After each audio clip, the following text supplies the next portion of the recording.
going on, everybody?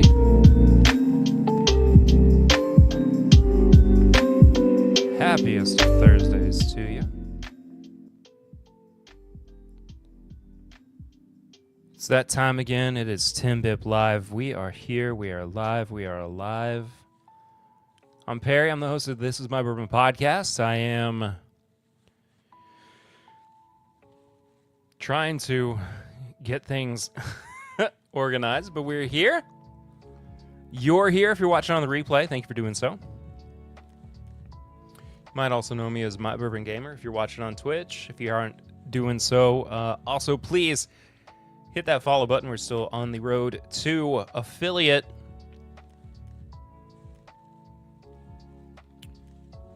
But we will be getting there. We will be getting there for sure.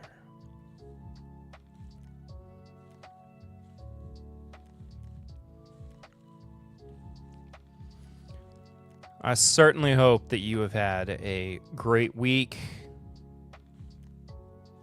It has been an eventful one for sure. I am a little worn out.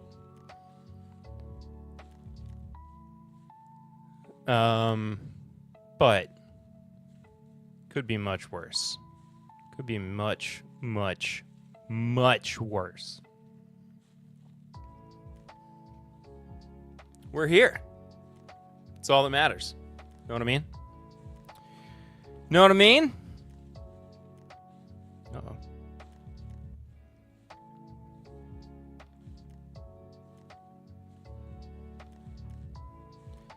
There we go. On the personal news side of things, what do I have going on? What have I been doing? You might be able to tell. I don't know if you can. But back here behind me, I have all of my boxes of bourbon back. From back when Lucy and I were in between houses, I had to leave some stuff behind because everything did not fit in the moving truck initially. And this past week, we finally got everything out. Biking Bourbon, hello, my friend. Good to see you. I hope you're doing well. Very good to see you.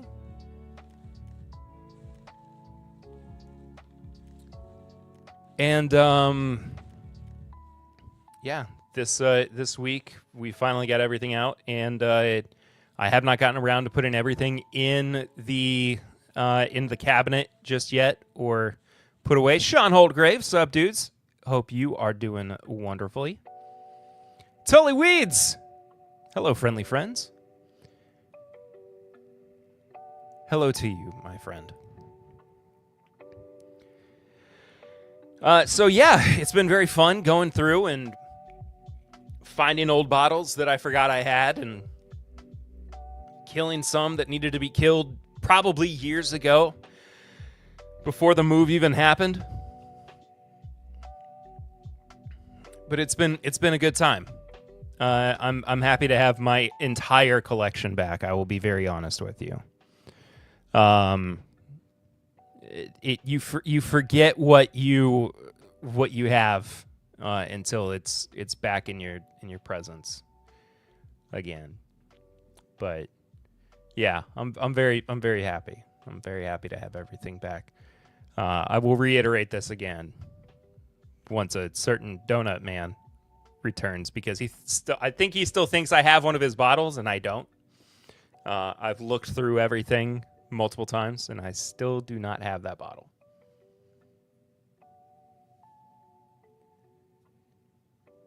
But anyway. Also, if you are of the ADHD whiskey persuasion, tomorrow night, Friday, April 19th, I will be participating and competing in... Oh, there's Tony. I've been looking through again because I have all my boxes of whiskey back. I still have not found your larceny bottle. So It's officially not here. I have officially come to the final conclusion that the larceny bottle is not here, Tony Bag of Donuts. But yes, tomorrow night, Matt Madness. I am competing against two mystery guests. I have no clue. I have not been made aware ahead of time who I am competing against. They are a mystery to you just as, or to me just as much as they are to you. It could literally be anybody. I have no clue who I'm competing against. But I'm very excited for it. My box of samples is over there. Matt told me not to open it until he tells me to. So I'm assuming that either means tomorrow night, right before the stream, or on stream, or tomorrow just when he says, hey, buddy, go for it. But either way, I'm very much looking forward to it. I feel like I have a much better chance than I have had in past years. I think that I am just much more sophisticated in my palate than I have been previously.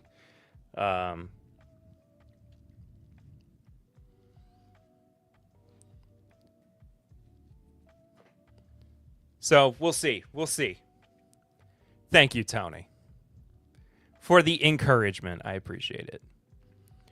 I'm very much looking forward to it. It's crazy that Matt Madness is happening.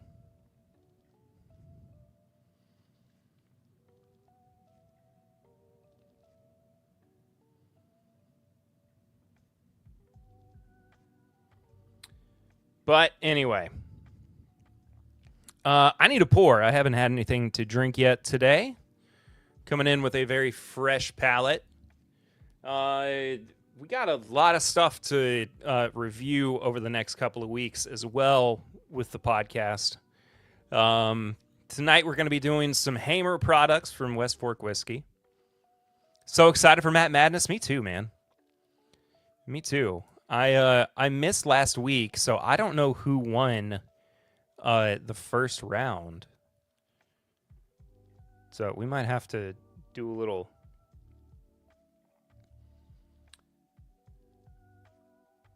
viewing of that. See how that went. Maybe towards the end of the stream we'll check in and see how that went.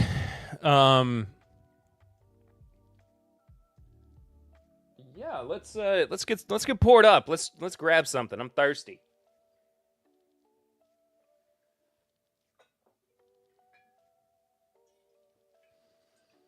Jim Beam Single Barrel is the first thing I reached for.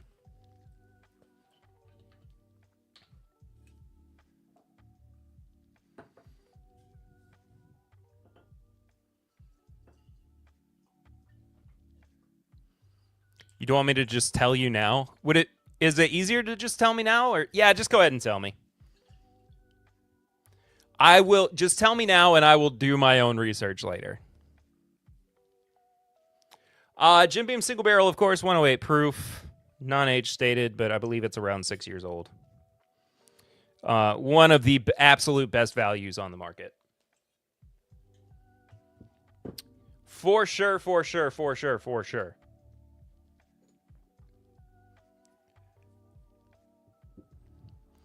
But just want to get the palate nice and warmed up before we get too far into things. News is not super heavy this week.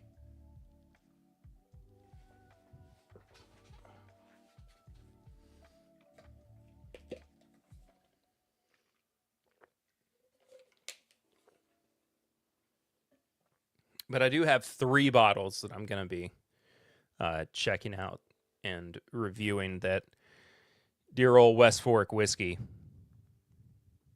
sent us.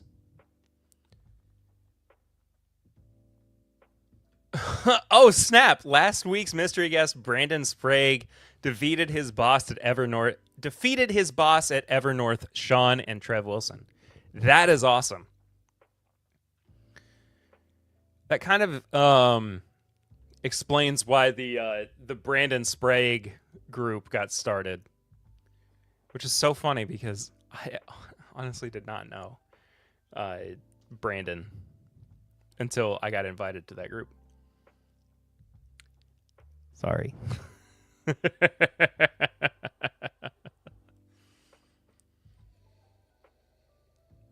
I just have no idea who I'm going to be going up against. Like, if it's somebody that is Sprague, his name is really Sprague, not Sprague. Brandon Sprague. That's hilarious.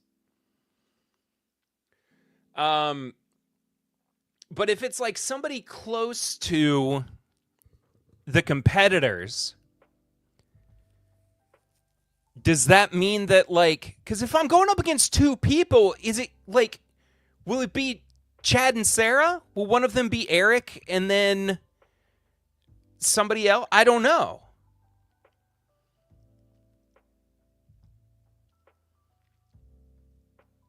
Or Will and Grease? I truly don't know how this is going to work. I don't know who the competitors are going to be. I have some like guesses, of course. An all Lexington showdown. I mean, it could be. His father sold the Junkies the property that Evernorth is on. That would be crazy. That is very cool. Sorry, my brain was getting mixed up with thoughts there. But yeah, an all Lexington showdown would be wild. It would be appropriate for the theming. But also, I've faced Chad and Sarah before, so, like, would he want to do a replay of that? Like, see, this is where I just don't know what Matt's thinking. I don't know. Matt's a madman. And he's started a competition where the madness is insanity. So, and the funny thing, too, I'm going up against Nancy Fraley and Connor O'Driscoll. Oh my God.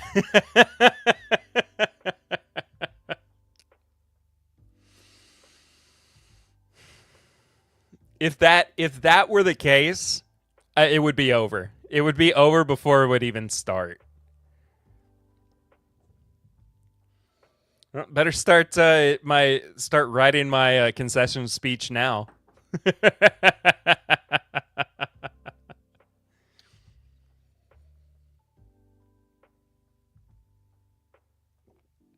The thought of having to compete against two of the best palates in whiskey gave me some slight pause and genuinely made me consider whether or not I wanted to actually do it tomorrow night.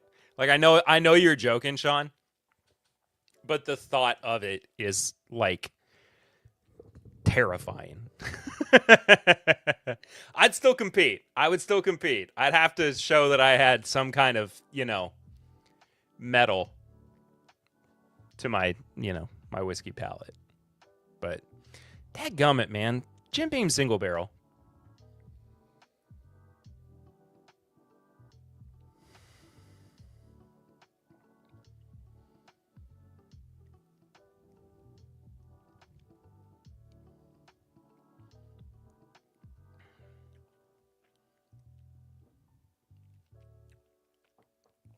That's fantastic. Again, I go back to it being just for everything that it is, just this full-bodied 108 proof bourbon that is rumored to be like 6-ish years old. And at $25 a bottle, incredible value.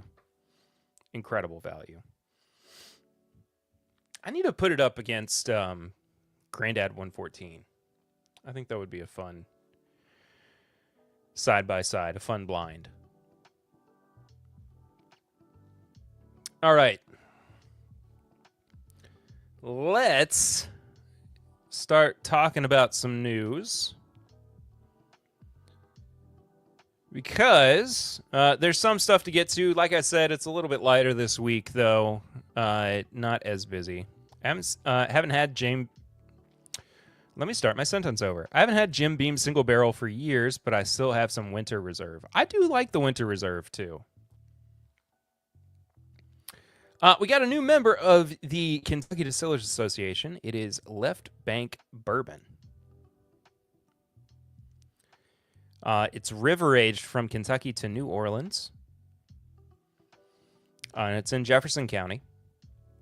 They were founded in 2018, and they've created a unique bourbon expression by marrying hand-picked bourbons with custom-blended oak staves. Beginning its journey in Kentucky, each barrel ages as it floats down the Ohio and Mississippi rivers to New Orleans for bottling. The brand's label also features alligator horses, a reference to the tough, versatile, and resilient Kentuckians hailed as half horse, half alligator as they helped Andrew Jackson defeat the British in the Battle of New Orleans in 1815, a key event in the War of 1812. Tony, you bring up a good point. I had not heard of Left Bank Bourbon until today when this was announced, to be quite honest with you. But I am curious about it. The prospect of having a product that is essentially aged, in the style of old whiskey, that was made around the time that whiskey was first popularized in the United States. I'm very curious about it. I might have to reach out to them and see if we can, chat, get some product to review. But just very cool. Straight bourbon whiskey, of course. We've dedicated ourselves to craft spirits with our guiding passion rooted in the journey of early American bourbon makers, aged at river. Yeah. We've created a unique bourbon expression that recreates the origin story of bourbon in a bottle. So yeah, very cool. And they're in Louisville as well, which is Jefferson County.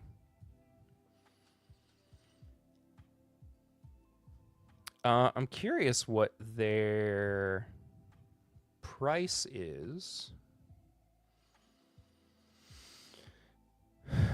on, yes, I am 21 and over. Oh, it was on an Emerald?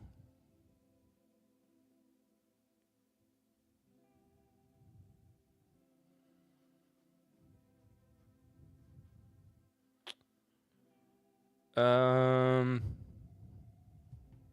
see if we can find some more information about these guys. I'm curious. Oh, port is just home. They're too clever.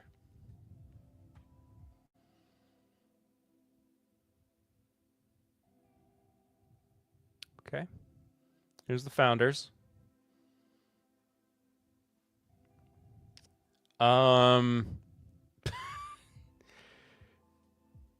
Can we just see what... Do they only have one specific product? Aged at least 2 years.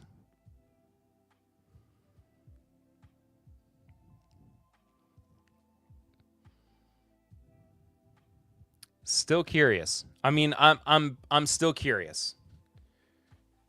Stockists? Oh, find a retailer near you. That's what that means. Book a tasting at our... Okay.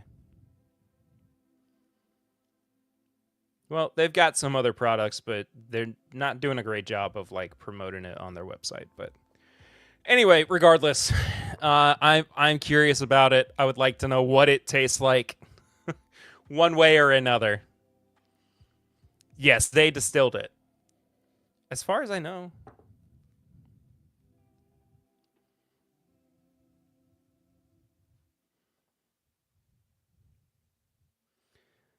Left Bank Straight Bourbon Whiskey is the history of bourbon in a bottle. Okay, here's the founders again. Hold on. Self, grains, the water.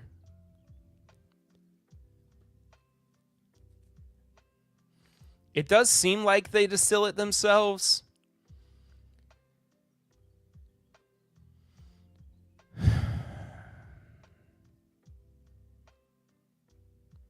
But it's not entirely clear. But it does say distilled in Kentucky. So we can't say 100% for sure. Sugar Kitty, what's up?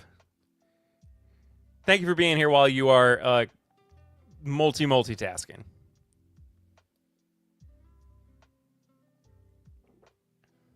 I appreciate you as always.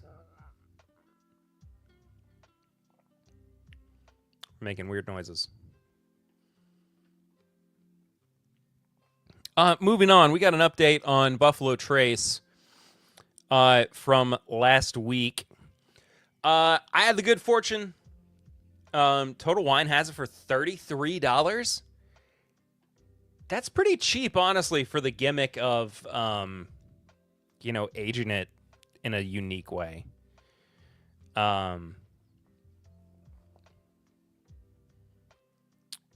But anyway,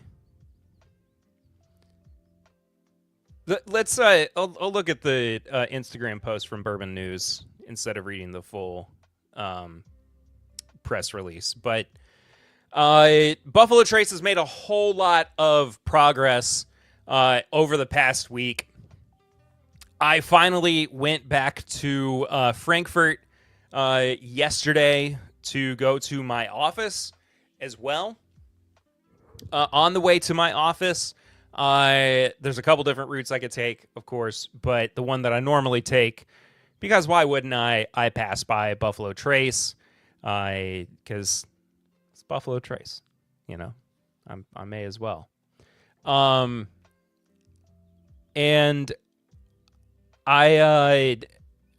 it was not that I had seen it while it was underwater, but why is Simon Cowell on the screen over and over and over again? It's some GIF on the. That's why I covered it up with my face more. Here.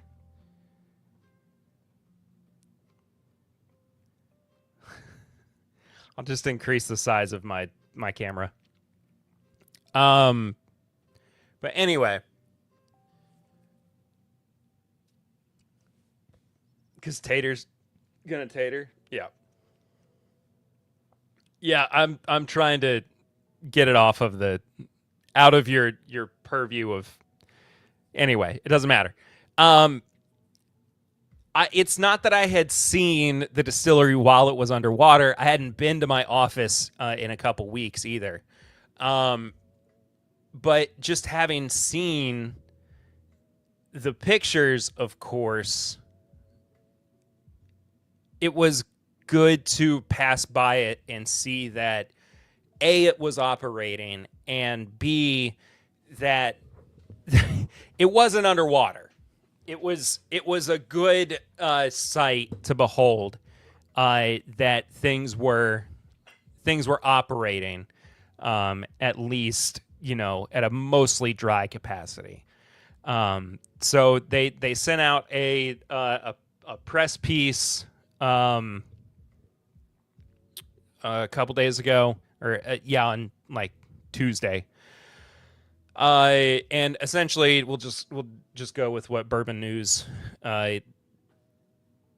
captioned their image with, just a little more succinct than the press release. But they said nearly 1 week after floodwaters reached their peak at Buffalo Trace Distillery, signs of normalcy have returned, supported by cleanup and restoration efforts by hundreds of professionals. Removal of floodwater debris and damage is more than 75% complete. Power has been restored to key areas of the distillery, which has allowed bottling inside Blanton's bottling hall and the main bottling hall operations to resume. The interiors of buildings have been emptied of water and restoration efforts have begun. David Jeanette, good to see you. Hope you are well. Killing it tonight. What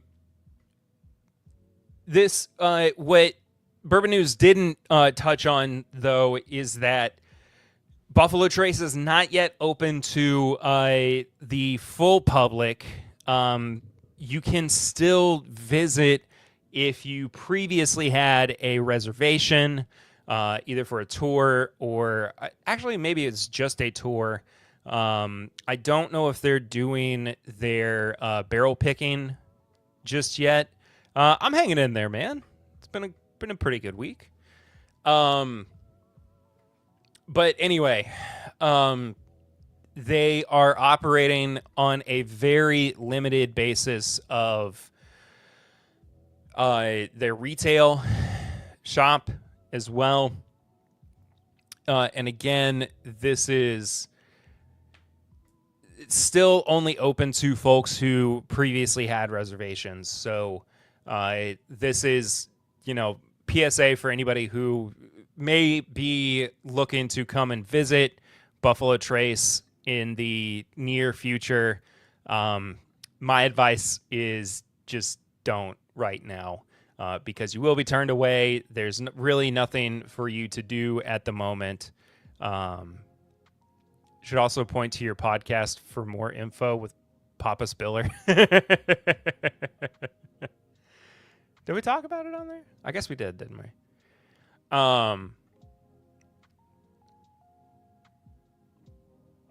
Suppose we did.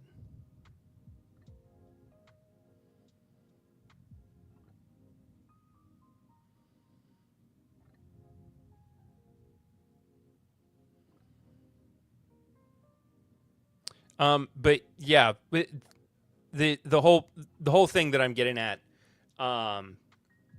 is just that, please allow. They still have a lot of cleanup to do. It is not ready for full visitor capacity yet. I get the feeling this is still going to take a good couple months for them to feel comfortable with, their full capacity for visitors.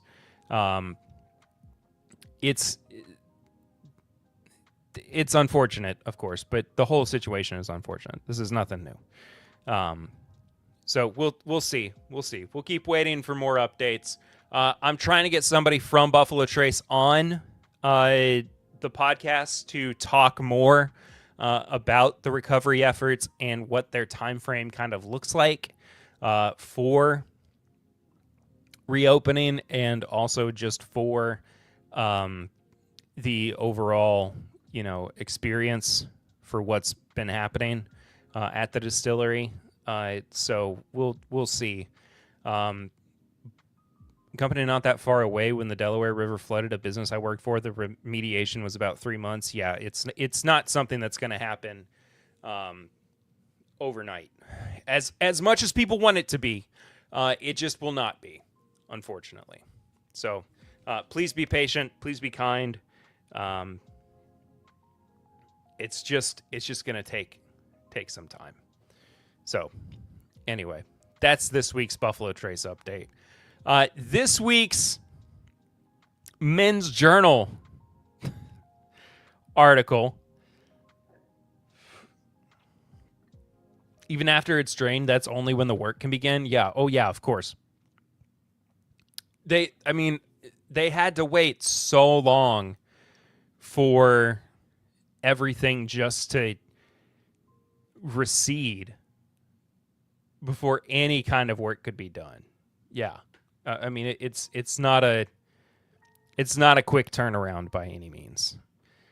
But carrying on with our look at how Men's Journal is reporting on bourbon and bourbon releases, which has been so much fun and so weird and interesting. And I really wish I could just get these stupid ads to close. It's not even a full ad. It's just like an ad bar.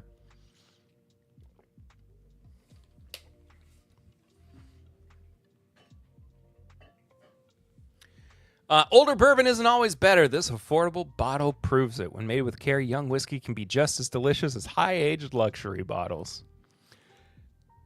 Now, this is fun. Called something affordable. $200? Oh, we'll see. This is fun because, recently they've had bangers that have insinuated that, these new affordable bottles or, well-priced bottles of Booker's at $90-ish are something you should, go hunting for. But this is Minden Mill, which, again, is another brand that I had not heard of until literally today when I got a press release for their single malt that had just come out. So probably be diving into more of their products before too long. Here's a hot bourbon take, says Men's Journal. Older doesn't always mean better. Sometimes the unexpected youthfulness of a bourbon is exactly what your glass and wallet crave. In a world where age statements have become the holy grail of quality and ultra-aged scotches have conditioned us to equate longevity with luxury, one Nevada distillery is bucking age statement elitism by showing that a carefully crafted young bourbon can be as vibrant and enjoyable as older counterparts. By law, straight bourbon needs to be aged for at least 2 years, so anything beyond that's technically optional.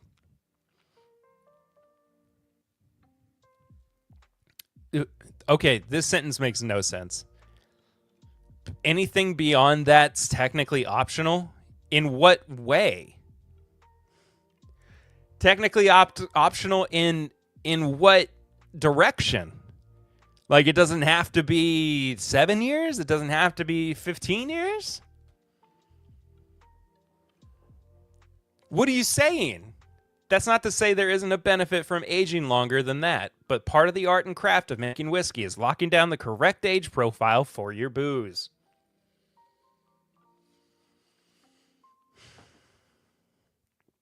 After, say, 20 plus years, some bourbons, possibly even some of the most expensive, may have diminishing returns on the cost-to-taste ratio. At some point, you're just shelling out for the Pappy experience, so Minden Mill's decision to bet on a modest 4-year bottle shows it means business. That's not the only trick Minden Mill has up its sleeve. Hailing from the landscapes of Minden, Nevada, the distillery is a member of the estate whisk. Dude, this just reads... Andy Vasoyan. I am not entirely convinced you didn't write this with ChatGPT. And even if you didn't write this with ChatGPT, I'm not entirely convinced that that there was nobody who did any kind of editing or proofreading for you. Like, this does not read like it's at a professional level.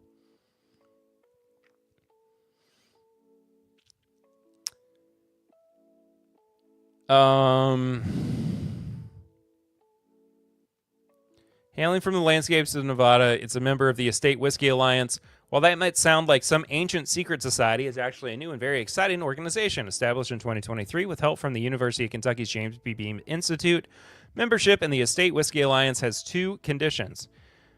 First, the production process all should occur on the estate distillery, from milling and fermenting to distillation, barreling, and bottling. Minden Mill has been in use in one form or another since the 60s, some 20 miles away from Lake Tahoe. So it's definitely had a long time to build up its production capacity. It's also built up farmland. Its mash bill, is 60% heirloom corn, 20% rye, 10% malted barley, and 10% oat.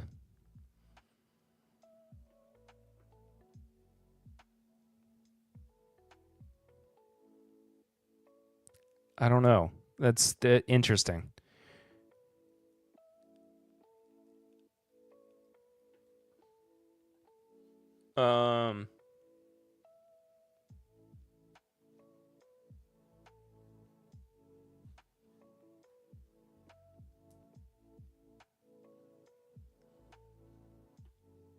Wait.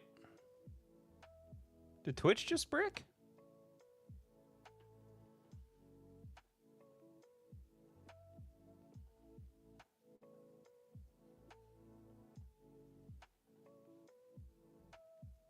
Nope. Okay, never mind. I thought something happened on Twitch. Anyway, good. We have Andy backstage. Let's bring him out. We'll be right back. I've liked oat in my whiskeys. You need some real skill to be working with oats. Danger, danger, danger, Will Robinson.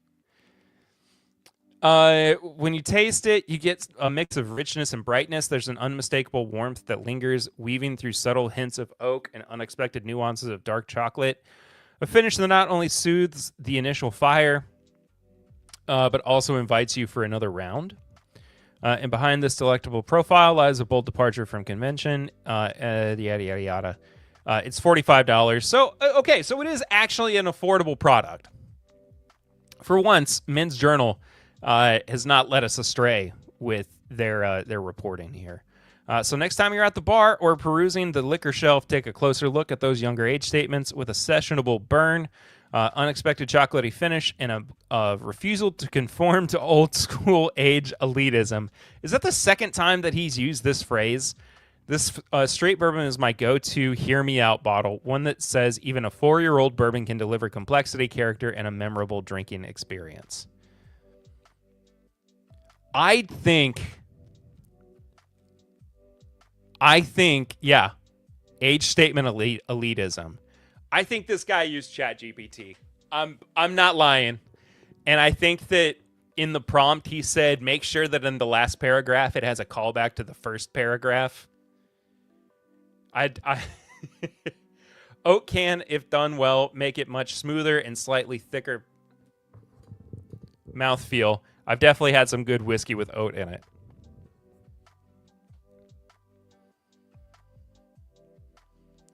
I think I've only ever had an oated whiskey like once. Moving right along, and we'll continue to try to find some banger Men's Journal articles as we, stream each week.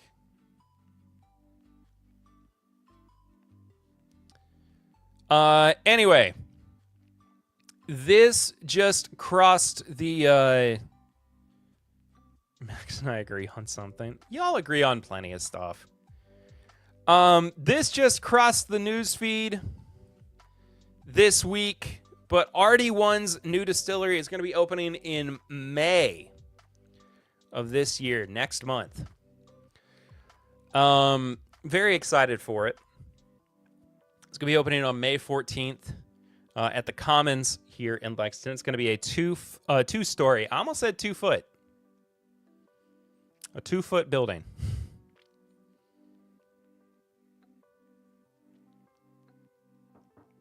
A 2-story, 10,215 square foot destination, which is triple the size of where it used to be. There's going to be an R&D lab, a bourbon bar, a speakeasy, a gift shop, and event spaces. There's going to be a May 13th ribbon cutting, and soft openings with limited tastings begin this month. They're also going to have a 12-year release of single barrels, 250 bottles from 6 barrels. Going to be anywhere from 121.1 to 127.3 proof. $800 a bottle. How did you know RD1 was my next pour? I did not know that, but look at that. But yeah, $800 for a 12-year bourbon from these single barrels. The bottles are very pretty, though.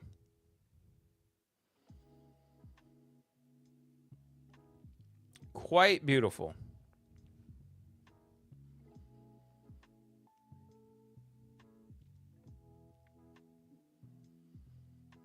And it looks like in-person pickup is required for it as well. We'll try to get some behind-the-scenes stuff from our friends over there as well.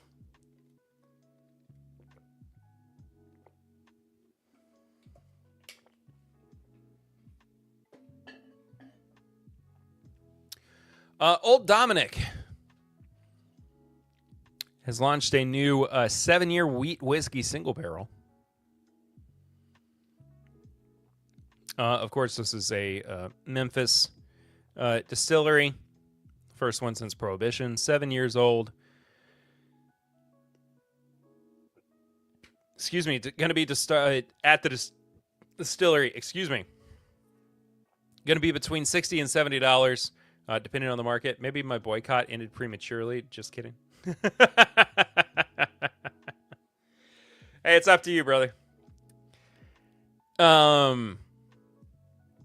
But it's also going to be at different retailers throughout the Southeast and in Memphis. But curious about this.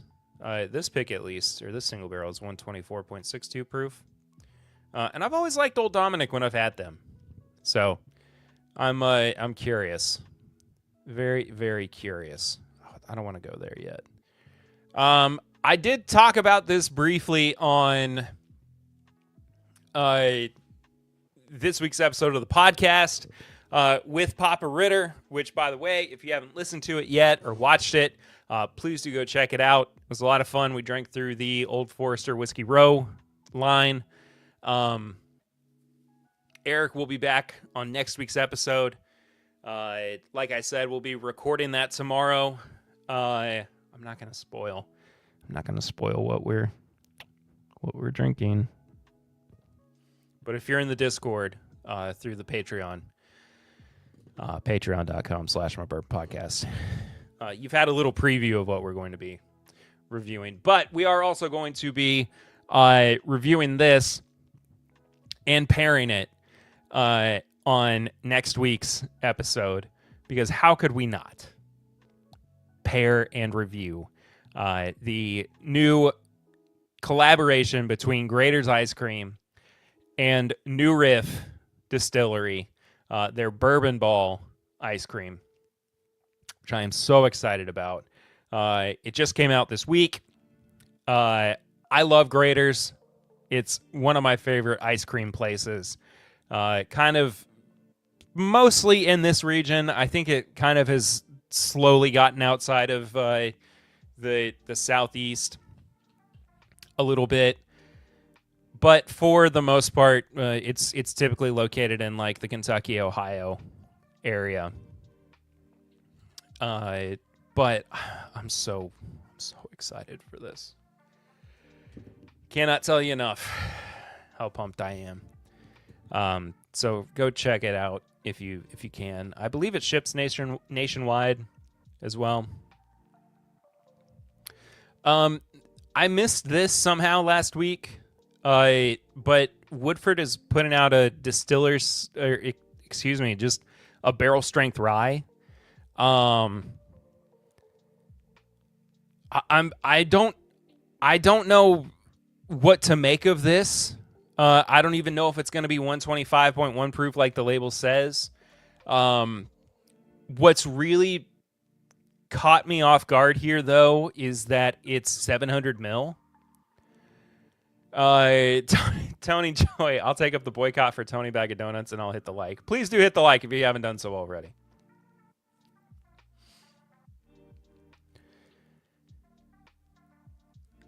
The ice cream is stupid good. Oh, I cannot wait. I can't wait. I'm buying some for the podcast tomorrow, and I'm buying some so that I can bring it home to Lucy. There's Anthony Iturrieta. Look at that. The Holy Trinity. Oh, happy Holy Week, everybody. For those who celebrate, I guess.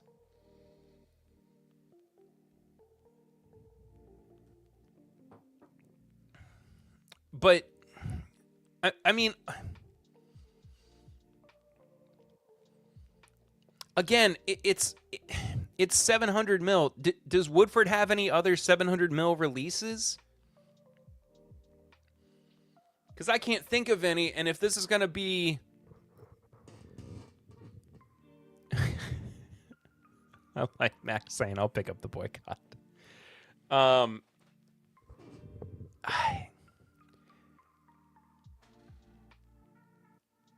If it's an international release, I don't know what to make of it.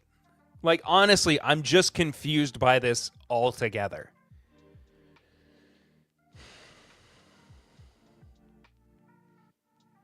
Or maybe it's just going to be a domestic release, and I'm thinking too much about it. I don't know. It could be a Jack Daniels situation.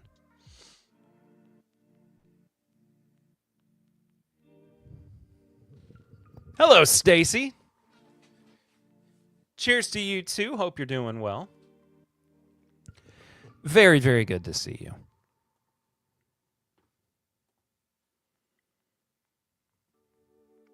Oh, also, shout out to a couple folks who followed on Twitch. Cinnamon Guarl, 1.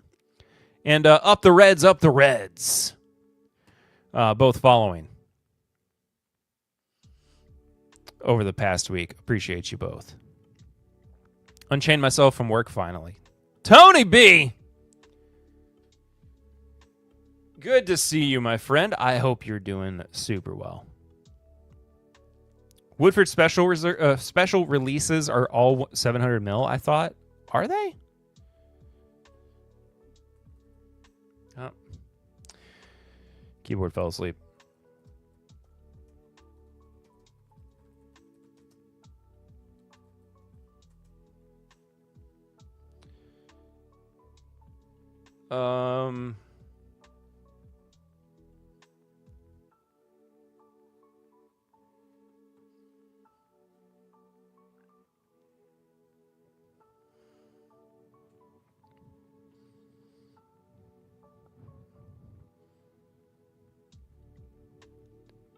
Okay, just...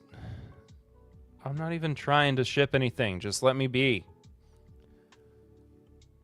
Oh.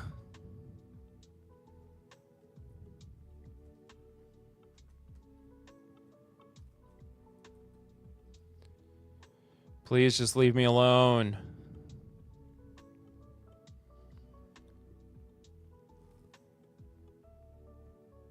Wait, they are 700 mil.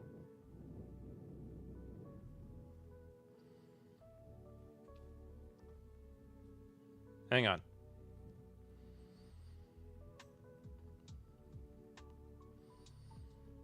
That's crazy. I didn't realize they were 700 mil.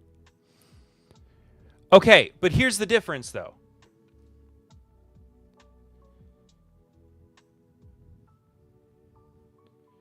Okay, so it says 700 mil. This is specifically the Masters collection, and maybe it's because... Oh, wait. Is the Distiller series... it doesn't have the bottle size anywhere on it.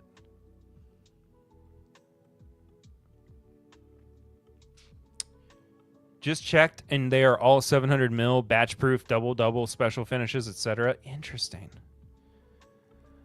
I mean, I guess it's because they've got such a popularity in international markets as well.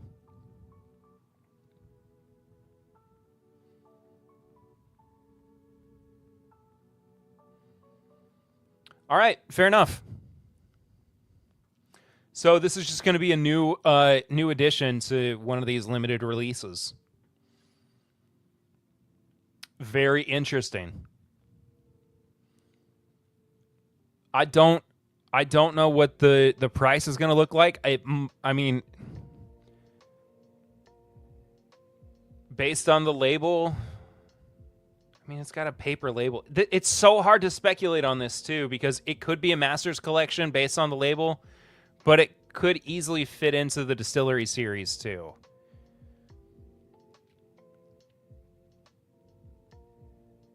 Dang, dude. The double oaked is still $200.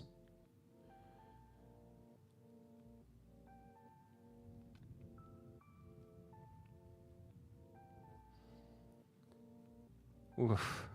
Anyway. Last but not least, I wanted to talk a bit about the Knob Creek 21-year-old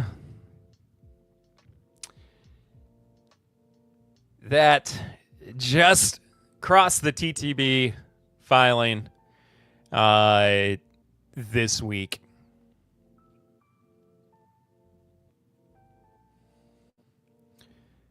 Boy, howdy. Am I excited? Yeah, Tony, bag of donuts. I was saying that earlier. The Jacks are 700 mil. That was my point. Like, if they're, they're going off of what's, popular internationally. Maybe that's their thought process there.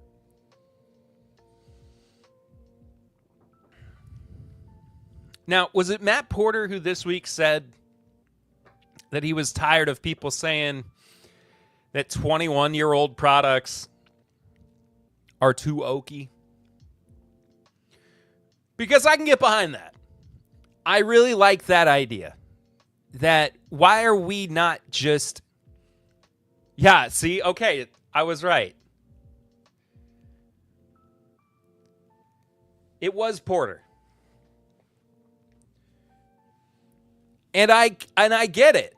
But here's the thing. From somebody like me who loves a big oaky whiskey, a big oaky bourbon, aged in that first use cask, even at 100 proof, this is made for me. This bottle has Perry written all the heck over it. Being a big Knob Creek fan, being a fan of a massive oaky profile, this product spells winner all day long for me. I am so excited for this product. I loved the 18, 12 and 15, also great.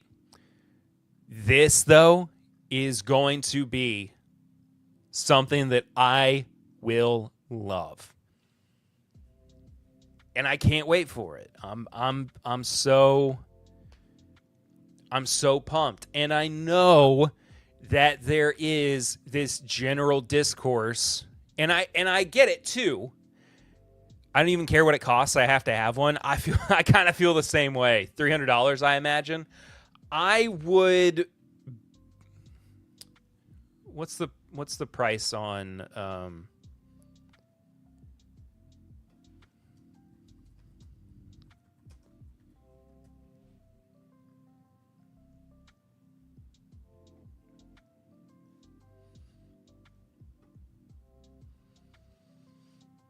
I mean, if they keep it with the same general pricing scheme,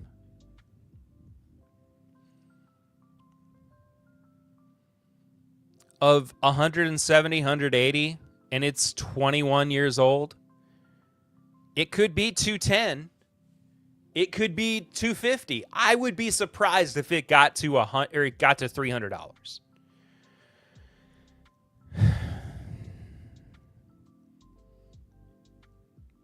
But I need it. I gotta have some, man. Now, what I was going to say, though, is that I understand the general feeling of dissent around, them not bringing back the older barrel picks, and instead they just keep bringing out these, higher and higher and higher age-stated Knob Creek products. I get that. I am not in disagreement with that mindset, because I also feel that way too. I want the older age-stated picks for sure. But I'm not unhappy with this. I want to see what they got. I want to see if they can actually, do something real cool here. Something that's worth its weight. You know what I mean? So we'll find out. We'll find out together. Hopefully soon.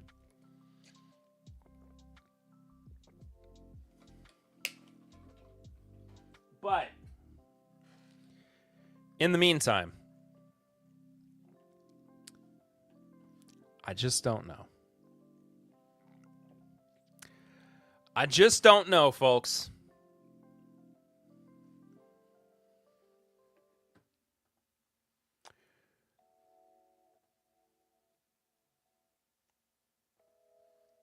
But we'll just be happy. We'll just be excited. Because why not? We'll just be excited.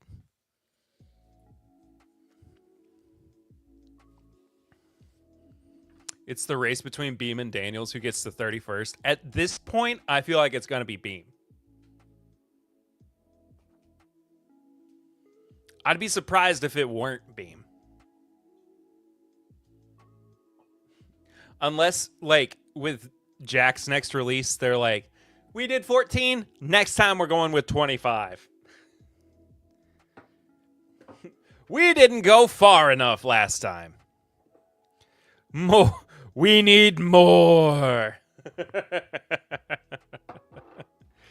Give me more. So.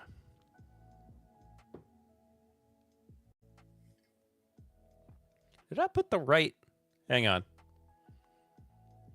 I did put the right one on. Okay. I had to make sure that the right product was on the title card. But I got the email recently that Old Hamer from West Fork Whiskey was going to be putting out a 10-year age-stated product. And so I asked if we could get a bottle for review. And I also asked if we would be able to get a couple of products as well to try, because I've never had anything from Hamer, and I've also never had anything from West Fork before. So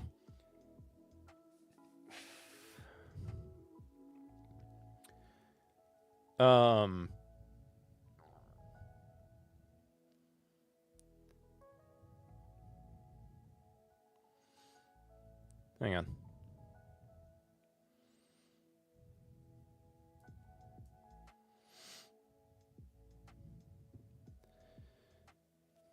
I'm going to be tasting through a few of their products. Kind of reviewing them as well. But for the most part, focusing on the new 10-year that they just put out. The Old Hamer 10-year. But I'm very excited to get into it with you all. Oh, okay. Got a little warped here.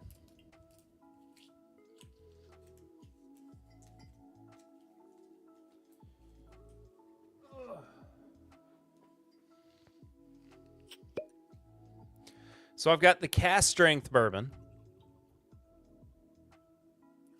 I've got the straight bourbon finished in rum barrels. And then, of course, the 10-year-old. All this talk is making me thirsty, so Casey 18 and JD 14 are in the queue for this hour. Oh, Tony over here living his best life.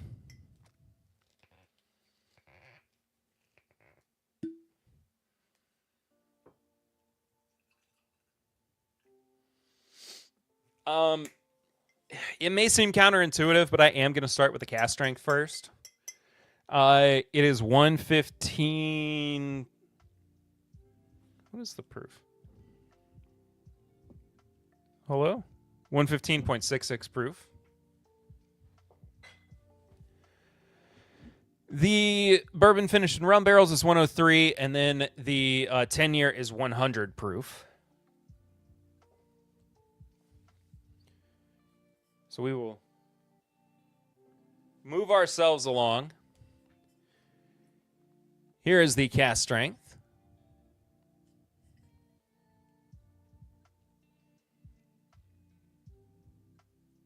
Oh, of course you're going to focus now. I should have a podcast. Know of any co-hosts? I've gone through more co-hosts than most people do podcasts. There might be a few laying around. Who's to say? This is at least 4 years old. I'm not sure. Let's look and see on this guy.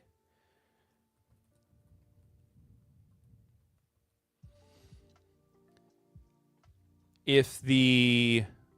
Yeah, okay, so it's still the same 99% corn, 1% malted barley mash bill.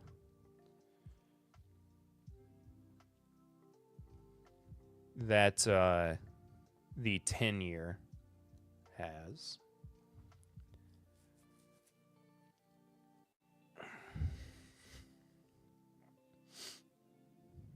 So yeah. It'll be a fun side-by-side, fun little comparison.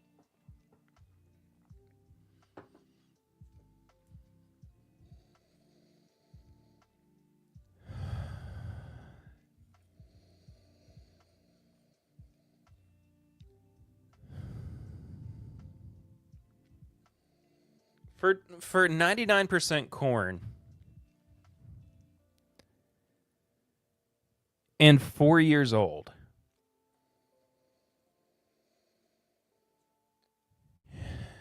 it is a pretty full-bodied nose.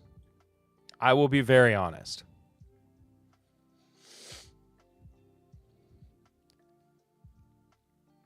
I could find a whiskey deviant or oddity. That would be hilarious.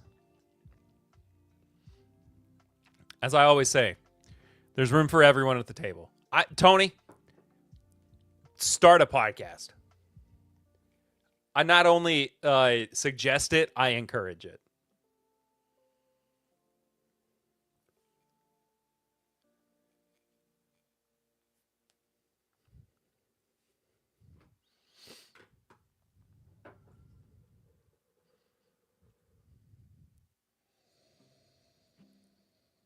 It's a little floral. It's very sweet. Hello, Emily Chambers. Hope you're doing well. It's got this cherry cola note on the nose.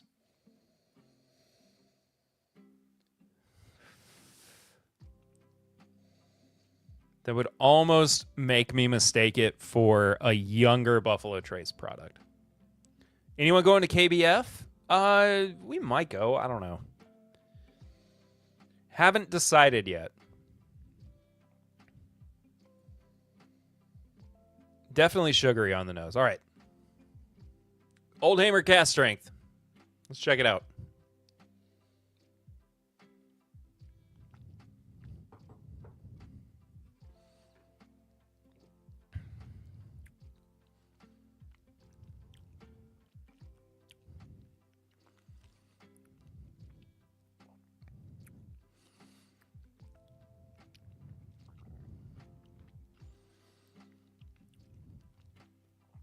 All right. The corn definitely comes through more than I was anticipating based on the nose. I will say that much so far. There is a lot of brown sugar. It's almost like a pie.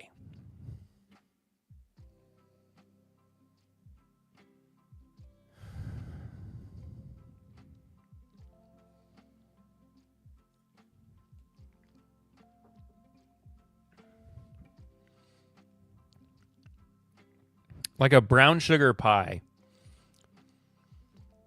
with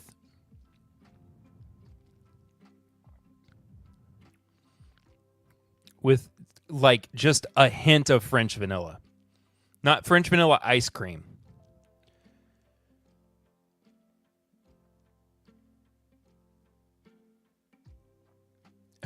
If you saw my Barrel King video, you'd change your tune.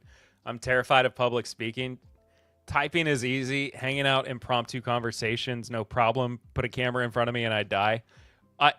It's completely understandable. Completely understandable. Hello, Maureen Franchi. Very good to see you. Hope you and the hubby are doing well. Been a minute, but just happy to have you.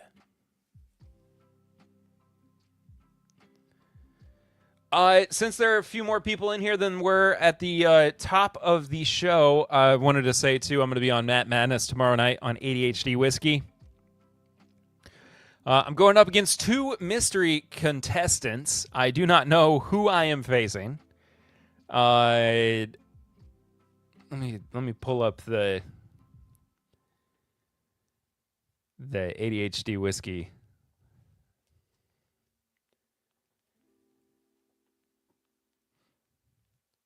Hang on. Here it is.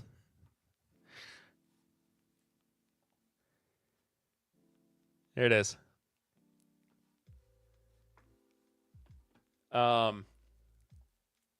Yeah, tomorrow night, 9 p.m. Eastern, I will be facing off against two mystery tasters.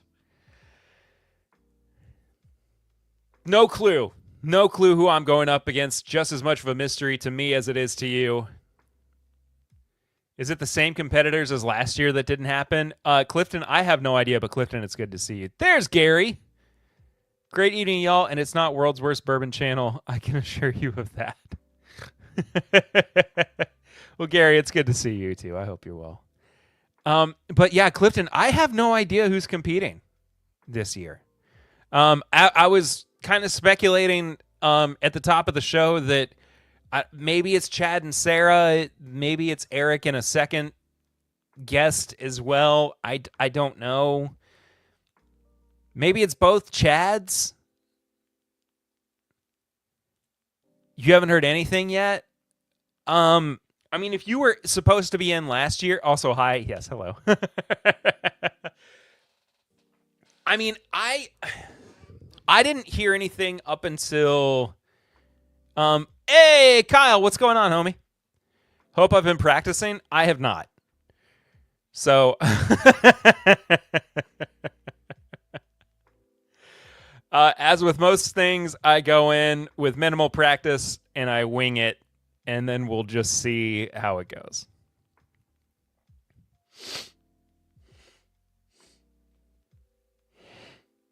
This is one of those things where it's like, I either know it or I don't. I either know it or I don't is how that sentence should have gone. And I feel a lot more confident than I have in past years with Matt Madness. So we will certainly see. But I am I'm never one to be overly confident in any kind of competition. I definitely feel better though than I have going into past years, especially first rounds. I have no clue. Part of me not knowing who I'm competing against might be a little bit of a confidence booster as well. Does that make sense? Like, not knowing who I'm competing against might be helping me not feel as nervous. It's going to be Fred Minnick. That would be hilarious. Depends if I crashed. Tony today was... What?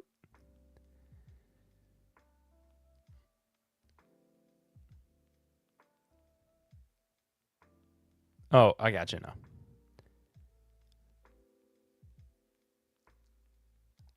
When you do your research tonight, you'll see a video clue of one of your mystery tasters. It's replayed near the end.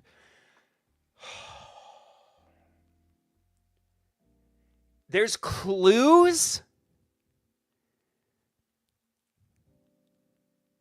If there are clues, I feel like I shouldn't be clued in. Like, I feel like I should be... It's Fred and Mash and Drum and teaming up, and the samples are just beam trains. That would be so funny. Yeah, what year is this beam train from? What proof? What? How long was it in the decanter before it was released?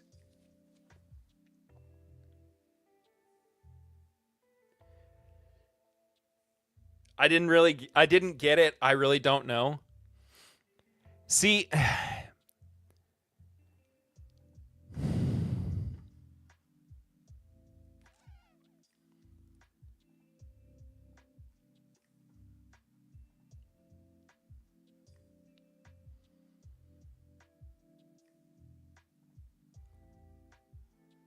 Hang on. Let me see if I can.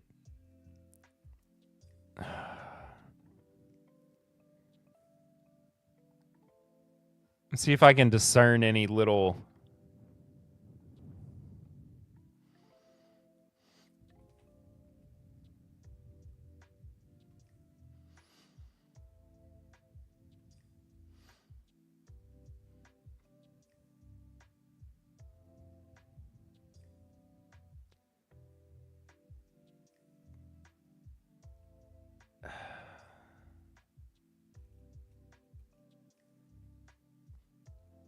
I don't know where the.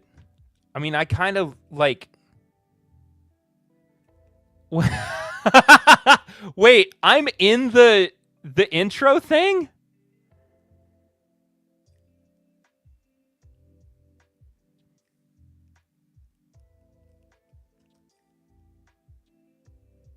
Oh my Oh my gosh.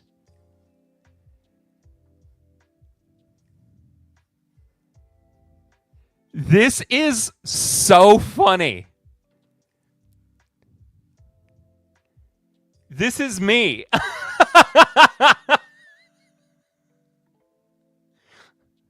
This is my t-shirt podcast. Wait, you can't even see it because my camera's over top of it. Hang on.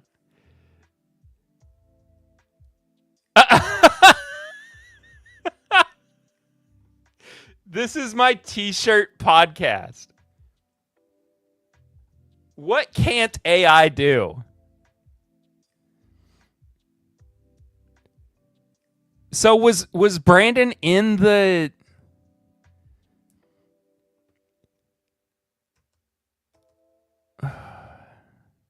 Dude, this intro is insane.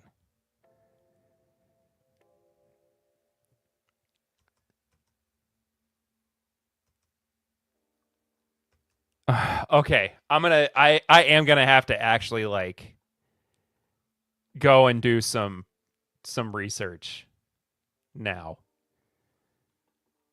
That's one of the craziest things I have ever seen. I don't even know what to fully make of that.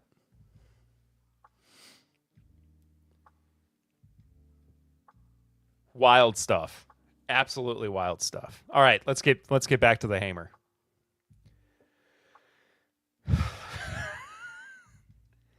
I was not expecting to be in the intro and outro.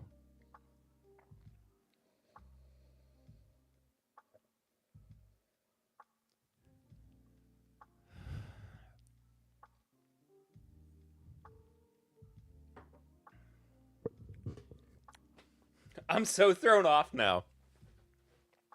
I'm so massively thrown off.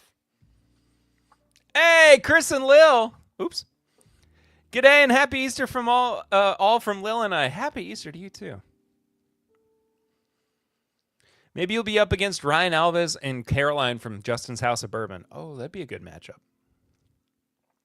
That would be intense. That would be an intense match. Oh my gosh.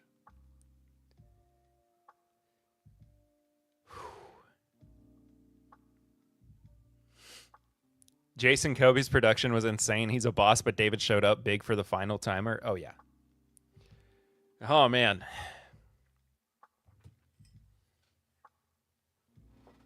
All right, moving right along. No one expects the Spanish Inquisition. Oh, that's the wrong bottle.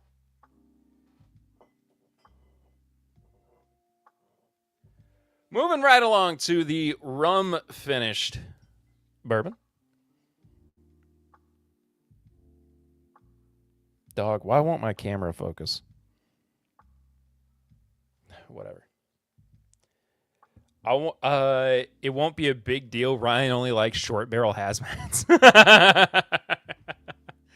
I would also put money on Caroline. She has an unbelievable palate.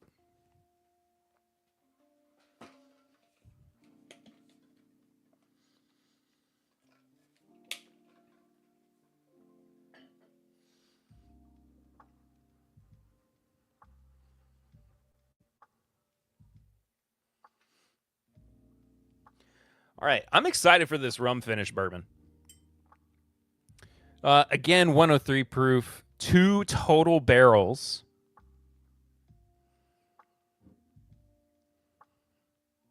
This was bottled in November of 23. Dang, they've had this for a while.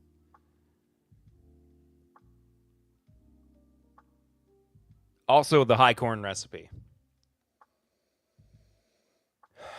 I imagine the high corn recipe is going to lend itself really nicely to the rum finish here. If I had to guess. Never been a fan of rum finished American whiskeys. I do love that rum finished Lagavulin, though. I don't know if I've had that one.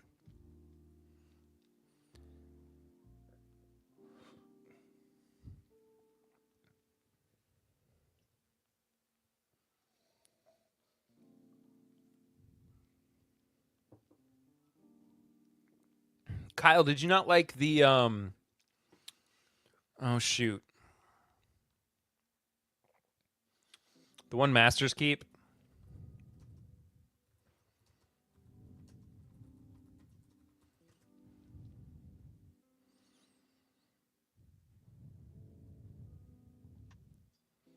What was it? Oh, Voyage. That's what it was called. Because it wasn't my favorite, but I thought it was pretty good. The Offerman was the one finished in rum? Wasn't your speed? Fair.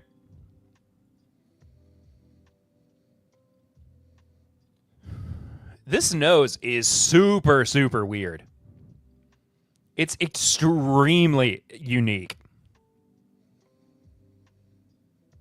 I was not expecting a cigar note on the nose.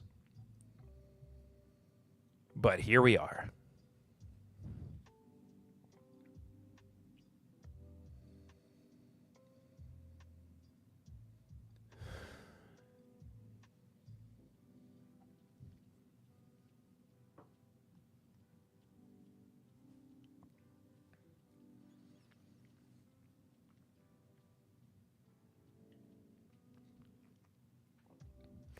The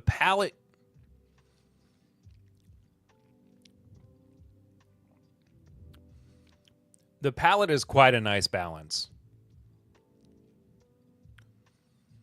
I mean, it's not overly rummy. It was our first night in the 50s for the year last night. Definitely starting to cool down as the usual week before Anzac Day. Man.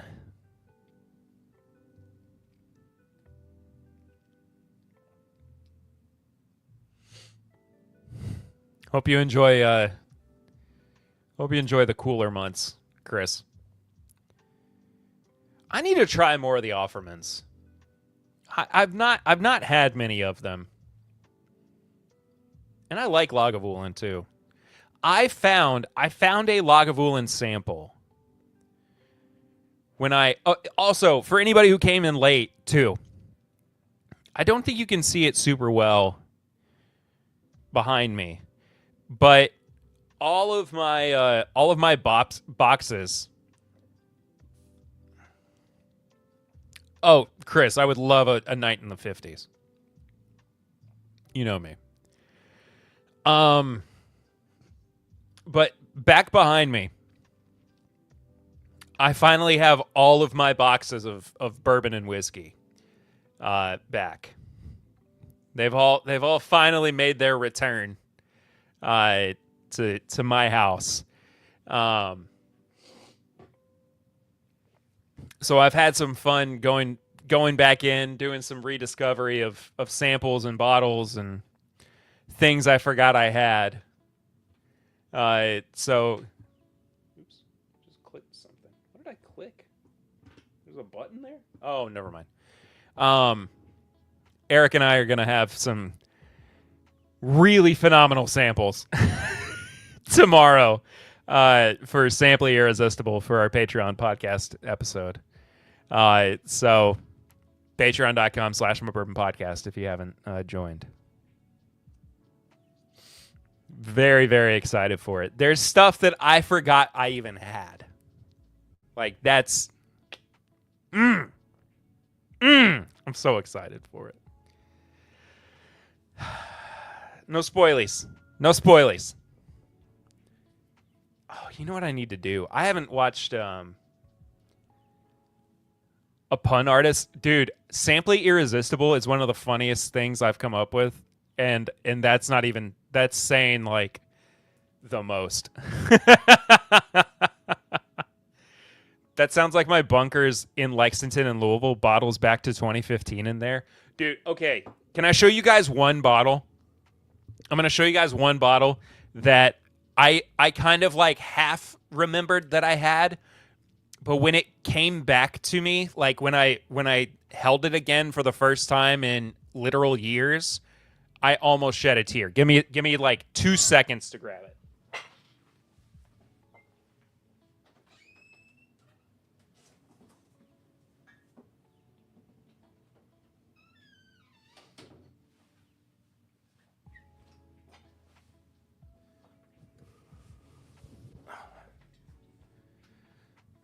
Okay. I don't remember all of the details on this bottle. Actually, I might be able to if I do a quick little glance. 2011, maybe?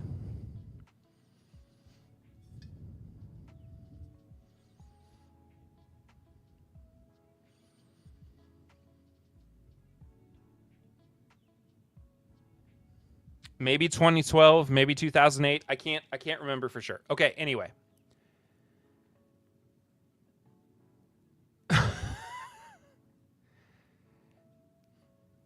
The vertical smile. Shut up, Ben.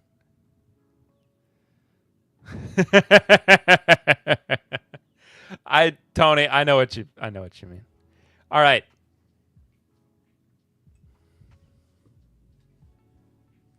There's no way, Ben. There's no way.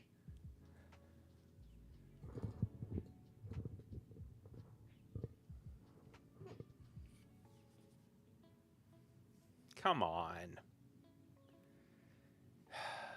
Anyway, sorry. So back when Swan was still working for a company where he had to travel, he traveled out to Michigan, and he was still doing some bourbon findering. And he stopped in at a store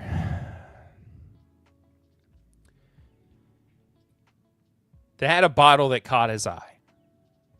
When Swan was the Swan, exactly. And he sent me a picture of it, and I was like, these don't, it doesn't look like this anymore. These bottles definitely don't look like this anymore. And we did some research, and we found out that this bottle came from, and this had been sitting on the shelf for this long. It came out the first year that this particular product had been bottled. Okay. So this is a Knob Creek single barrel selected by the Ann Arbor, what is it? Party Center in Ann Arbor, Michigan. Okay. From the very first year that they ever did Knob Creek picks. As you can see, I don't have a whole lot left. And I'm trying to savor what's left of it. But I kind of forgot that I had this bottle. And I'm glad that I did. Yeah, I again, of course it's a Knob Creek pick. Yeah, of course. But I'm glad that I kind of forgot about it until I saw it and now I have to like hide it from myself.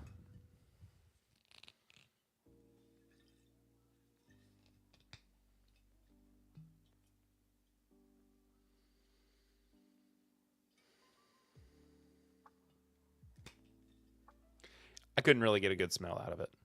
But I mean, just incredible. Just so cool. And the fact that it had been sitting there for that long. Perfect. Untouched. No sign of deterioration or anything. But just phenomenal. I was blown away. And I didn't have to think twice about it, basically. I mean, as soon as he said that it was there, I was like, yes. Anyway.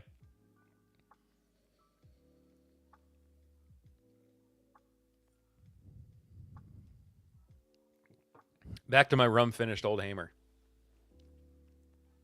which is still very good in its own right. It's, again, not like overly rummy.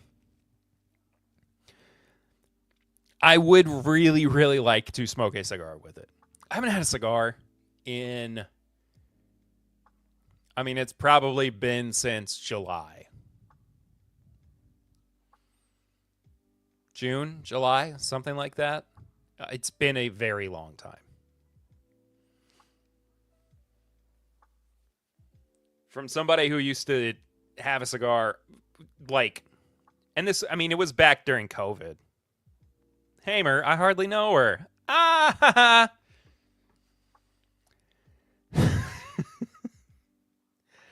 But, you know, back during COVID, I would have a cigar like once a week.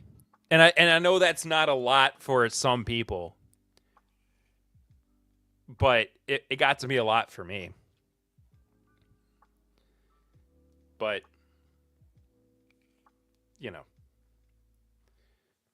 I would very much enjoy sitting out and smoking one with the rum finished Hamer.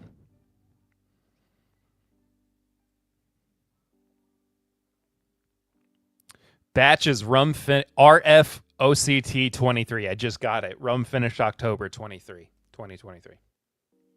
So good stuff. And moving on to the coup de grace, the cream of the crop, the je ne sais quoi, the Old Hamer Tan, the 99% corn, 1% malted barley. Let me get a sip of water.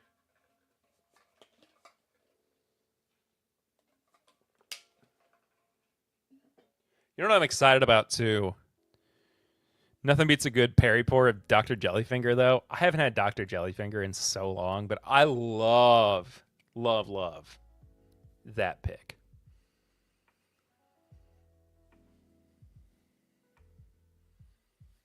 Honestly, even at 100 proof, one of the best Four Roses picks I've ever had. Oh, here's the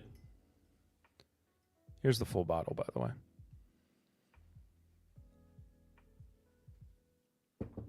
I gotta get a new camera, man. It just keeps focusing and then unfocusing.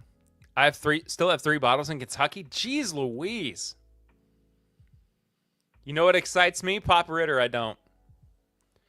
Is it the Mets winning? Is that what's happening? Are the Mets beating the Cardinals right now?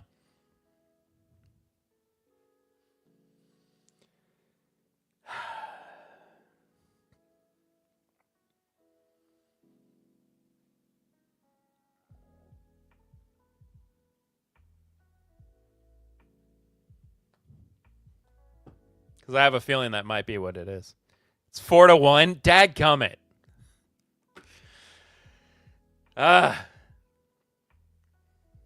Whatever. It's fine. It's fine. Everything's fine. Oh. So full disclosure,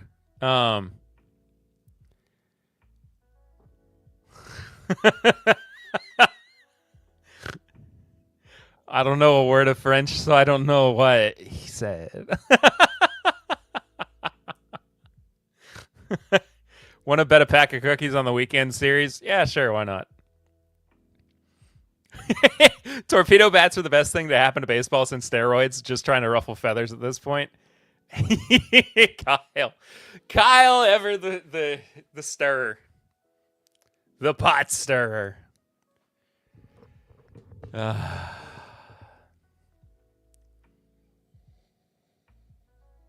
The HAMER 10-year. I opened with Papa Ritter the other day when I went over on tax day for dinner, and it has opened quite a bit. It smells a lot like buttered popcorn. Oh, a box of barbecue shapes.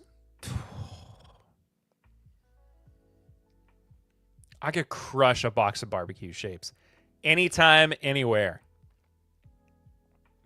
I could have just finished. I likely could have just finished a full meal, and I could crush a box of barbecue shapes.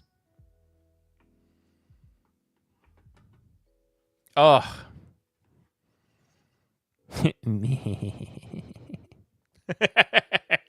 That's how I, Kyle, that's how I heard that. I heard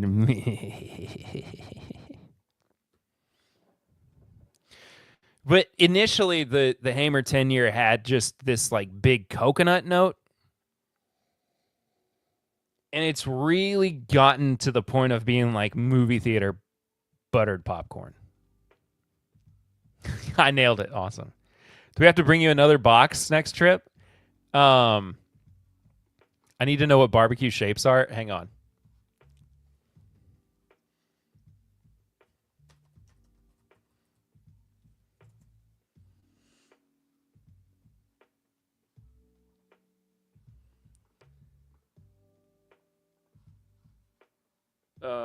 Where am I? What am I doing?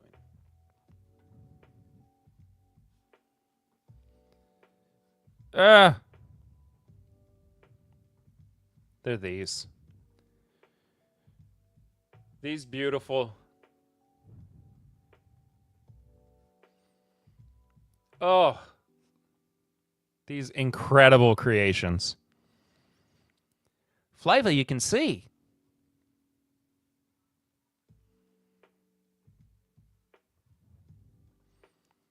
Here's what they... Okay, well, that's the smallest picture possible. Oh, look at this. Look at the flavor on this. This could be my computer background. That's how much I love barbecue shapes. What?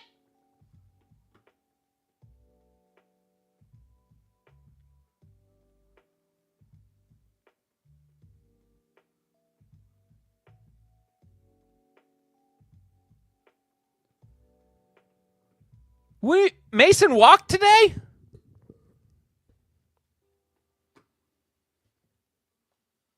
What do you mean? My phone. Did we get a video or anything?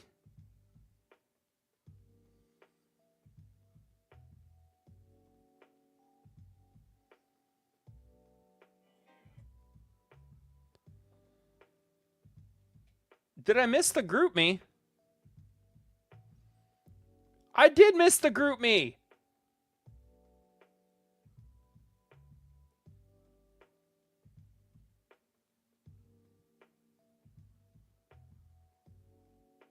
I completely missed it. Dadgummit.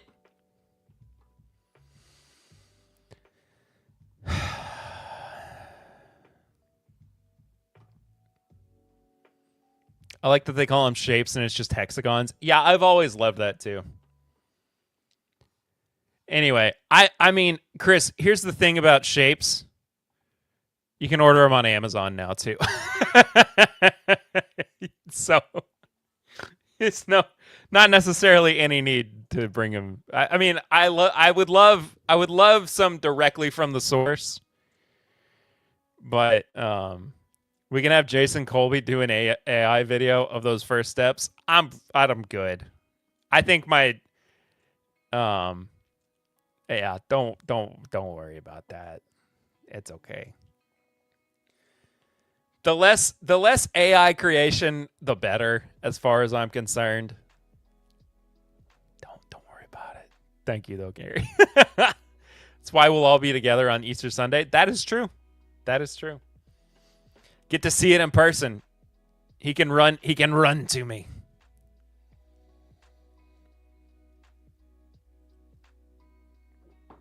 I'm just staring at the shapes now, man.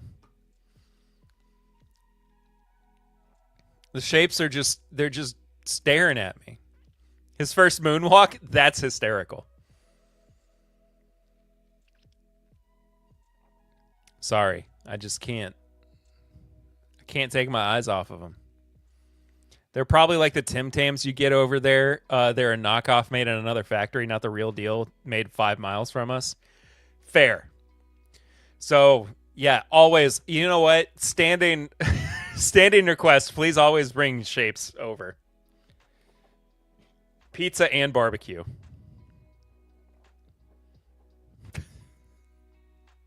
If there's like an international store that ships Australian snacks too, I might have to investigate that.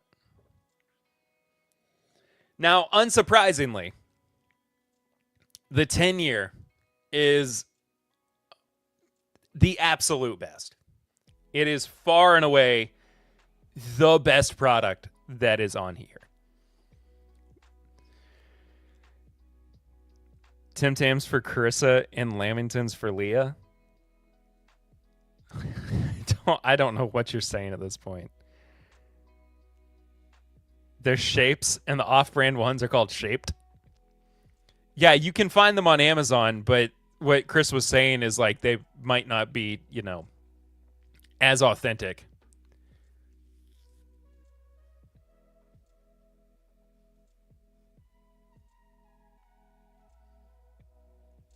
Oh, shapes.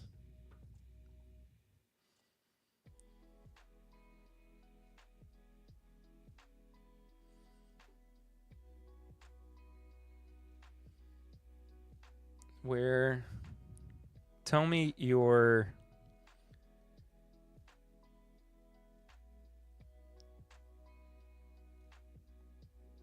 They have nacho cheese shapes? Okay, here we go. All right, look at this. Or is fresh. Look at this. Look at this. Look at this. Look at this. Look at this. Look at this. The nacho cheese ones? Different shapes. Indiscernible shapes. Shapes with no name. Just shapes. Where's the Swedish kid? I don't know where the Swedish kid is. I don't know where the other kid is either. The wrestling one.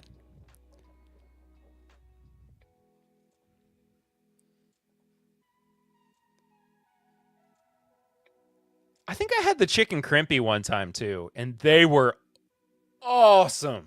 Oh, they were so good. Flavor you can see. Plus 12 aura points to shapes. I'm going to need you to roll for aura points on shapes. Roll that 20. Ubiquitous polygonals. There's a band name if you've ever heard one that nobody can pronounce. Ladies and gentlemen, it's ubiquitous polygonals. Actually, we're ubiquitous polygonals. Nobody can say our names right. Okay?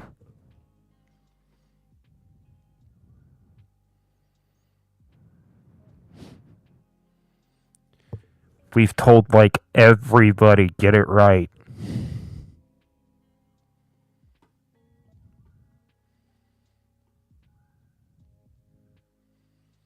That's 23 Oz a box. That's crazy. So these might actually be, yeah, I think these are actually authentically, because they've got the Hellstar rating on them too. Yeah, these might genuinely be Australian. Yeah, look, made in Australia. Look at that.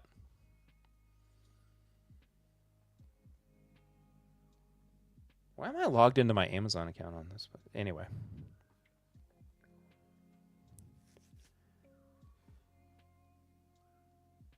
If you get the chicken crimpy, you might need to go see someone about that. Sounds like a 2014 gent band. Absolutely, it does. Need the fully loaded shapes. What are fully loaded?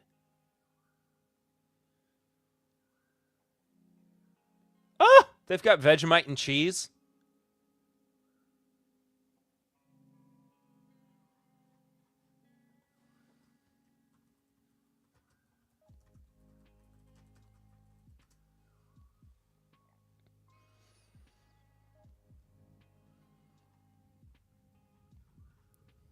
Wait.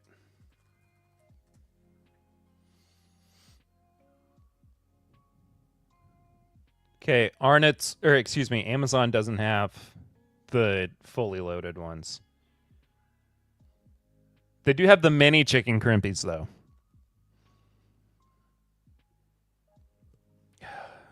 Okay, anyway. Arnott's is a hilarious brand name. I do love the name Arnott's.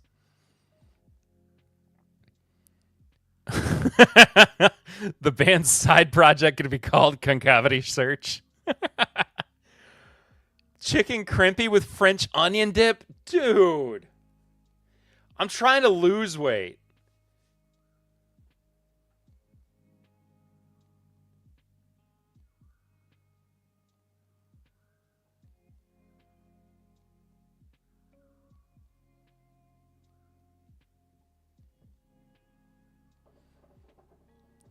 I saw Men at Work at their first U.S. show in 1982. I'm not kidding. They opened for Fleetwood Mac. That's cool.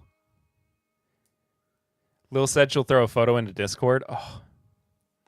Lost over 25 pounds since Christmas? Let's go, Chris. That's awesome. Congratulations.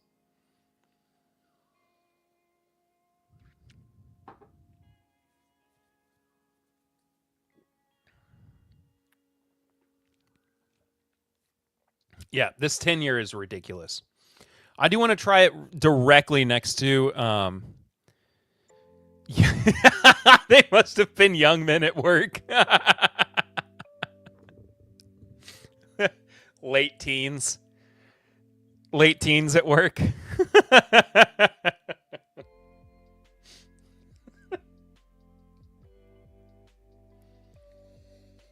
I want to try it directly next to the 4-year cast strength.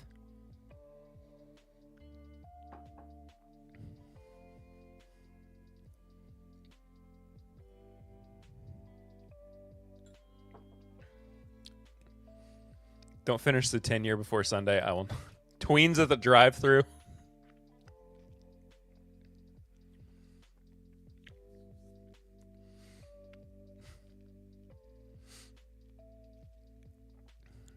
Bit of worry at the discotheque.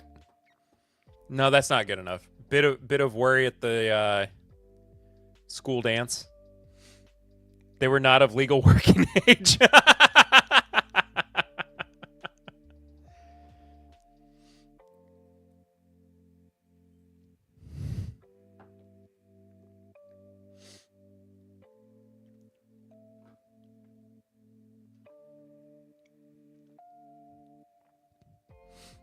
All right, I'm pulling up the fully loaded shapes.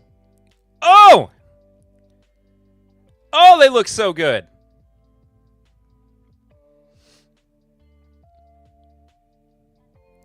Sorry, shapes fully loaded. Not fully loaded shapes. Barely legal men at work.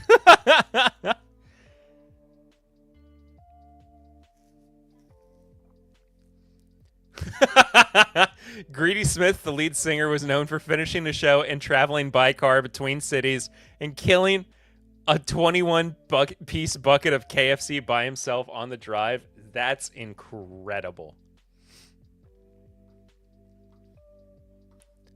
Yep. Yep.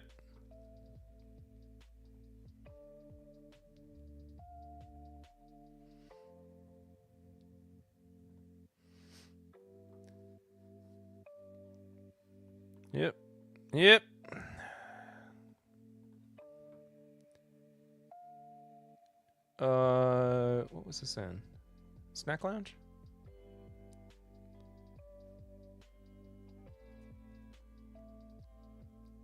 I didn't have to use Discord at all. Hold, please.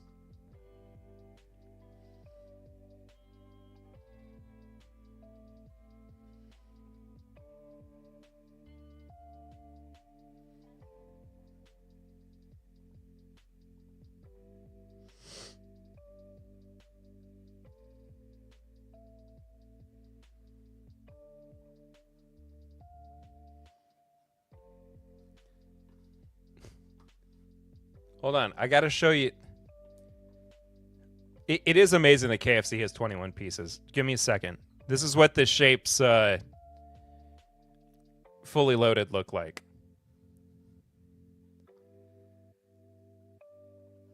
Look at flame grilled chicken, sizzling meat lovers, ultimate cheese.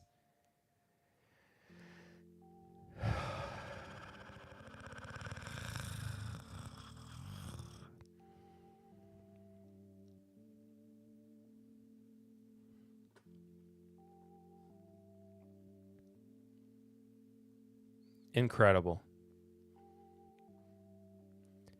The Shapes team tested a range of snacks in a soundproof recording studio to taste their crunch factor.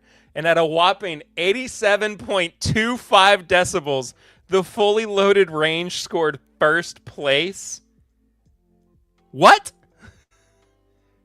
What? What do you mean? That's insane. Oh! Epic garlic bread? Excuse me? What's happening here?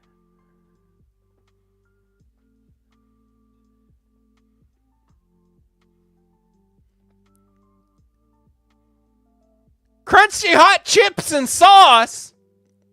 Bueno beef taco?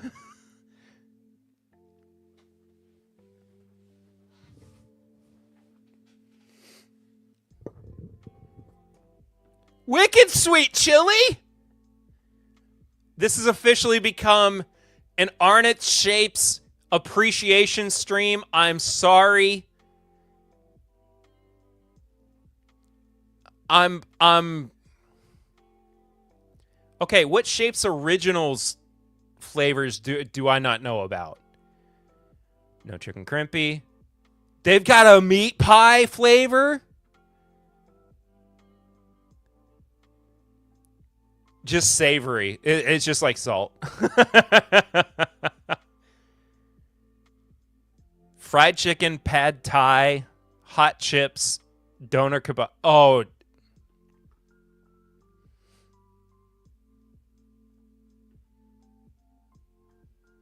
Dude. If the next flavor is not doner kebab, I will riot. Doners are one of my favorite sandwiches in the entire world. Okay, now we gotta go back. I'm losing it, bro. No longer a bourbon stream? It's absolutely not.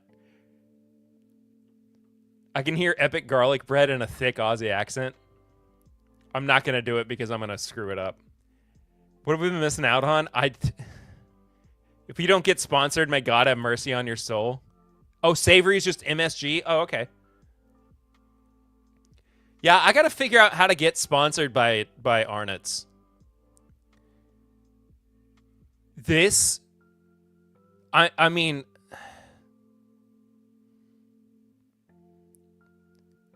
I cannot believe, first of all, how many flavors there are I didn't know about. And second of all, how incredible the fully loaded flavors look. I don't want to look at the nutritional information right now. I'm having too good of a time. Don't ruin my vibes.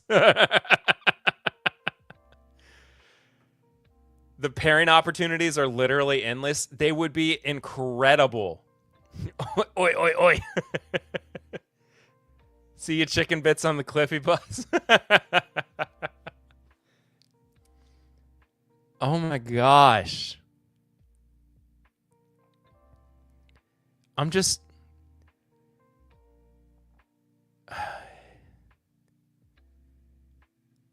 I'm losing my mind over how many flavors there are. I'm going to sit here and I'm just going to keep refreshing the doner kebab flavor because do they have Mrs. Lovett's meat pie flavor? Maybe I need to apply for a job at the factory down the road to be able to send you things. That's like a parent who's like, I don't know if we're going to be able to afford Christmas this year.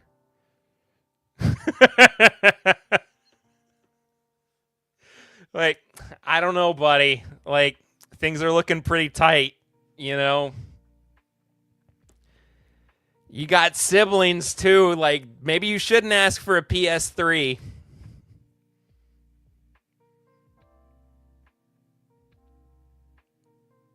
Drink water, flush the salt. It's a treat.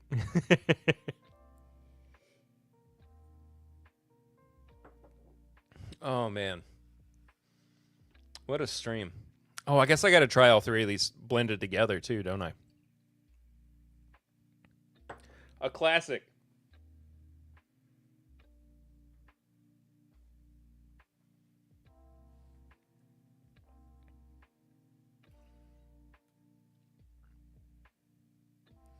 This is going to be weird. No geometric variety this year, kids. Stop making me more hungry. Is Whiskey Mutant in here and he's just being quiet?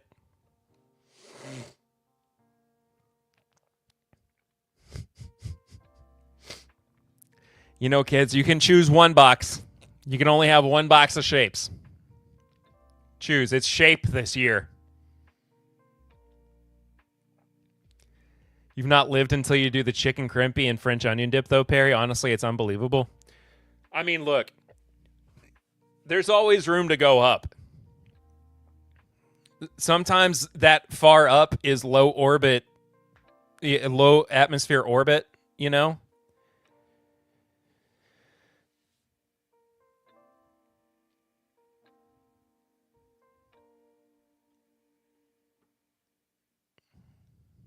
But anyway, the old HAMER 10-year at 85 isn't a bad price for sourced MGP. I completely agree.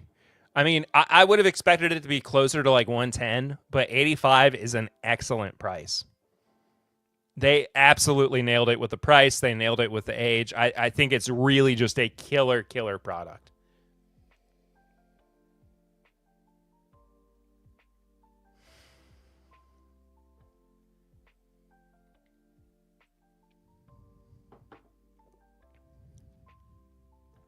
I just called him out on purpose. Yeah, oh yeah. Whiskey Mutant's mind is exploding trying to pair all the flavors with the right whiskey. Oh yeah. Low Earth orbit just called the Bezos now. Oh yeah.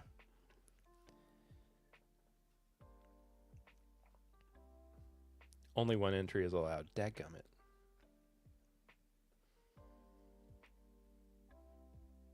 Well, I'll open it on a different browser then, won't I? Arnott's. Just gonna sit here and stare at the fully loaded.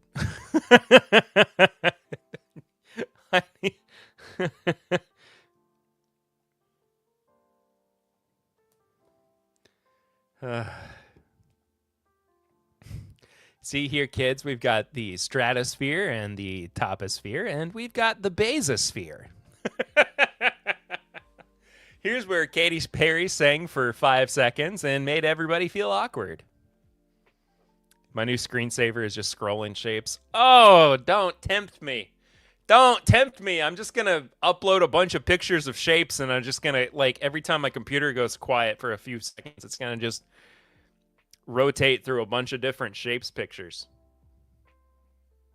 The problem, too, here's the problem with shapes. They just look, I mean, they're just a kid's snack. So when I get gifted shapes by Chris and Lil, I have to hide them from my oldest child. Because I have to say, these are mine. Mom and Dad are going to enjoy the shapes, okay, kid? You can never know about shapes. Not until it's... We'll get an Eden box of shapes, and then a Mom and Dad box of shapes. We're really all kids is exactly right. We'll bring the baby packs. Oh, I mean, that would be cute. She would love that. The stuff West Fork is making themselves is pretty good, too. Some is a little young, sub 4 year, but the ones with more age they've released are definitely good. I just need to have more West Fork in general. Excuse me.